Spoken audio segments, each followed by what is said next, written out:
Monday morning fabrics. Yes, they are. This is 100% cotton. We start with I think all of these are 100% cotton except for one.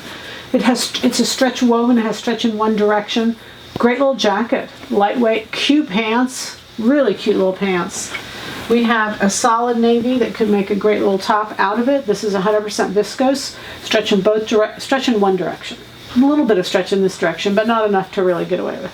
Stretch in one direction, just a great little fabric. This is 100% cotton. I love this. I did a jacket out of this. Look at the selvage on this. Let me hold it still long enough for you to see the selvage. See that selvage? It's just a lovely navy blue and just makes a great jacket. I love this jacket. It's wonderful. This is the one that has just a tiny bit of poly in it. It has stretch in both directions, great knit, kind of a hot pink color.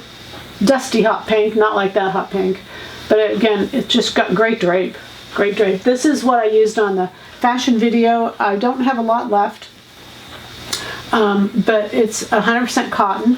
You can see that the fringe is built into it, so you just let your pattern end there so that you can build that fringe into it. I did the vest of the new jacket, and then this is 100% cotton, and then this is also 100% cotton, and this would be great on that same pattern, that new jacket it's 824, I think it is. Stretch in both directions, 100% cotton, hot pink, just current and wonderful, you guys. These fabrics, I'm just having so much fun bringing them to you. The goal again, happy sewing.